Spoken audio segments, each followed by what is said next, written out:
계엄 때문에 온 국민의 마음이 분노와 아픔과 상실에 쌓여 있습니다. 저는 문화예술인들에게 각별한 감사의 말씀을 드립니다. 왜 모든 독재자들의 계엄 포고령에는 언론, 출판, 집회, 결사의 자유를 틀어막는 것일까요? 그중에 특히 언론, 출판, 문화를 압살하는 정책이 있습니다. 왜 그럴까요?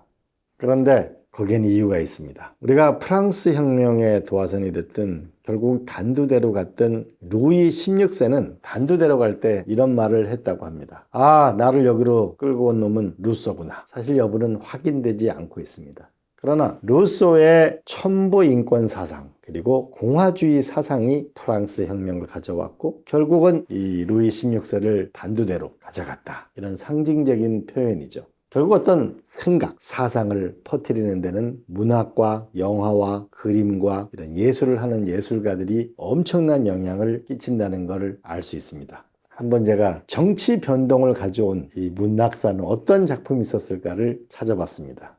첫 번째로는 톰 아저씨와 미국의 남북전쟁입니다. 톰 소어의 모험이 아닙니다. 톰 아저씨의 오두막이라는 소설이죠. 이건 해리엇 비처 스토우라는 작가가 쓴 것인데요. 링컨 대통령은 이렇게 얘기했다고 합니다. 당신이 이 큰 전쟁, 즉 노예 해방 전쟁이죠. 남북 전쟁을 시작한 작은 연인입니다.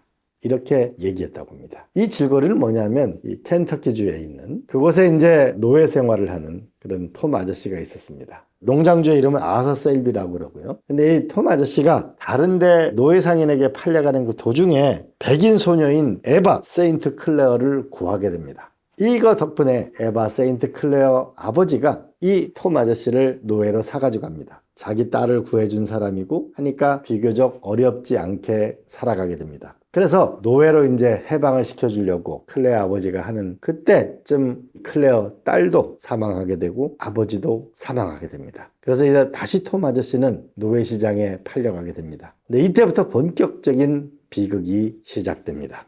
이 팔려간 이 사람은 아주 악랄한 농장주 사이먼 리글이라는 사람인데 엄청나게 학대를 받습니다. 이 학대를 피해서 흑인 노예들이 도망을 가게 되는데 이 톰 아저씨는 이 도피를 도와주게 됩니다. 그래서 결국은 모진 구타를 당해서 사망하게 됩니다.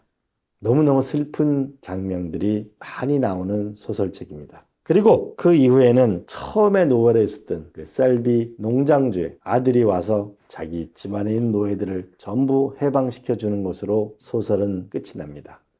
이 톰 아저씨의 오두막이라는 소설은 미국 사회의 흑인 노예에 대한 이 비참함을 고발하였고 노예 해방을 일으키는데 큰 영향을 미치게 됩니다. 또 하나가 있습니다. 1840년에 윌리엄 터너라는 사람이 만든 노예선이라는 그림입니다. 이거는 아프리카에 노예 무역을 하던 그 노예선이 폭풍우가 오게 됩니다. 배 이름은 ZONG라는 종이라는 배인데요. 이때 이 선장은 식수가 부족하다. 그리고 또 한편으로는 보험금을 노리면서 무려 130명의 아프리카 흑인 노예들을 바다에 던져버립니다. 생각해 보세요. 폭풍이 온다는 이유로, 식수가 부족하다는 이유로, 그리고 보험금을 노려서 130명의 살아있는 흑인 노예들을 바다로 던져서 그들이 전부 사망하게 됩니다. 그래서 이거는 법정으로 올라오게 됐고 큰 영국 사회에 충격을 주게 됩니다. 그런데 이때 전 세계 반노예제 대회, 그러니까 노예에 반대하는 일단의 대회가 열리게 되는데 이때 작품으로 걸리는 것이 노예선이라는 작품입니다. 이 엄청난 사건과 이 노예선이라는 그림은 영국 사회에 엄청난 충격을 주게 되었고 마침내 영국에서 노예를 사고 팔고 하는 것을 금지하는 새로운 역사를 쓰게 됩니다. 또 한편으로는 아프리카에 사는 노예들은 정말 인간의 대접을 못 받고 살았는데 이때 이 노예 해방을 일으킨 것이 톰 아저씨의 오두막이라는 소설과 노예선이라는 이 그림이 큰 정치 변동을 이뤘습니다. 예술은 위대한 것이죠. 시대를 고발하는 것이니까요. 두 번째 제가 소개해드릴 거는 카사블랑카라는 영화가 있습니다. 이 영화는 2차 세계대전에 연합국이 어떻게 이 나치에 대항해서 싸워야 하는가 이러한 사상을 불러일으킨 영화입니다. 여기는 제가 좋아하는 배우 험프리 보거트가 나오고 잉그리트 버그만이 나옵니다. 저는 특별히 잉그리트 버그만을 좋아했었는데요. 이 모로코는 프랑스 식민지를 살았습니다. 그러니까 유럽에서 이거 모로코로 왔다가 그리고 스위스로 이렇게 리스본을 통해서 미국으로 탈출하려는 사람들이 중간에 거치는 곳이 이곳입니다. 여기 릭 블레인이라는 이름으로 불리는 험프리 보가트가 카페의 주인입니다. 그런데 이 사람은 과거를 알 수 없는 사람이고 정치에 아주 무관심한 사람으로 나오게 되는데 어느 날 그와 옛날 연인이었던 잉그리트 버그만이 나타나게 됩니다. 그런데 이 잉그리트 버그만은 자기의 남편, 그 남편이 누구냐면 체코에서 히틀러에 저항하는 나치에 저항하는 저항운동의 지도자가 결혼을 해서 나타납니다. 릭 블레인은 고민을 많이 하죠. 사랑과 그리고 연합국의 승리라는 정치와 둘 사이에서 많은 생각을 하게 됩니다. 그리고 마침내 결심을 하게 됩니다. 이 두 사람을 탈출시키는데 노력을 하게 됩니다. 결국 이 자기가 옛날 사랑했던 이 연인과 결혼했던 체코의 저항운동 지도자를 탈출시키는데 도움을 줍니다. 이때 명대사가 나오는데요. 둘이 헤어지면서 할 때 릭 블레인이 뭐냐면 We will always have Paris. 아마 두 연인은 파리에서 사랑을 나눴던 모양입니다. 그래서 우리가 아마 지금은 헤어지지만 파리는 우리에게 항상 남아있다. 그래서 이 영화가 그 1942년도에 개봉됐는데요.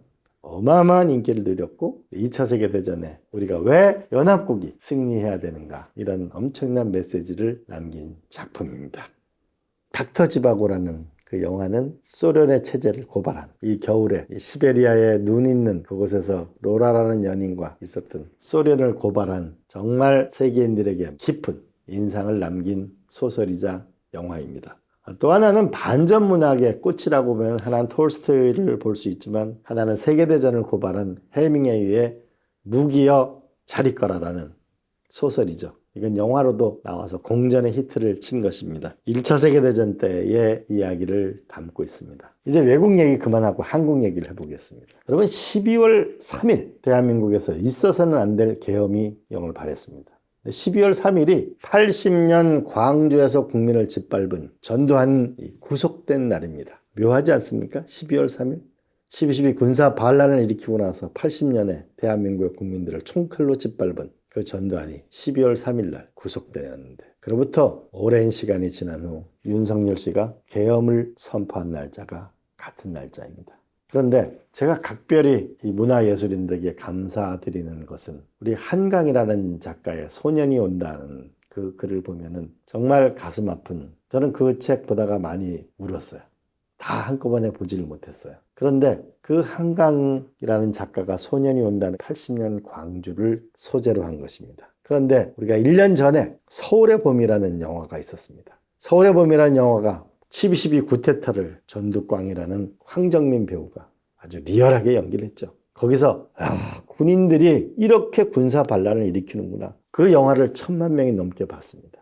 근데 이번에 윤석열 씨가 한밤중에 계엄을 선포하는 그때 수많은 시민들과 특히 우리 주진우 기자는 현장에서 라이브로 중계를 했습니다. 이것도 역사의 전진인데 유튜브를 통해서 실시간으로 수많은 시민들은 그 방송을 내보냈습니다. 많은 국민들은 다시 서울의 봄이라는 영화를 보고 대한민국에서 어떻게 이런 일이 일어날 수 있지? 서울의 봄과 연계하면서 분노했고 이걸 반드시 막아야 된다고 생각했고 마침내 이 구테타는 시민들이 이겨냈습니다. 정말 우리가 또 감사하게 생각하는 것은 군인들이 들어왔을 때 여당 야당 보좌관들이 군인들의 진입을 같이 당을 떠나서 막은 것입니다. 또 하나는 담을 넘는 그 국회의장, 담을 넘어서 기다렸다가 계엄을 해제시키는. 근데 제가 분노하는 것은 바깥에 군인들은 우리 국회의원들을 끌어내려고 하고 있는데 국회의원들이 본회의장에 있고 그런데 거기에 국민의힘 의원들은 소수가 있고 군인들은 바깥에 있고 그 군인 바깥에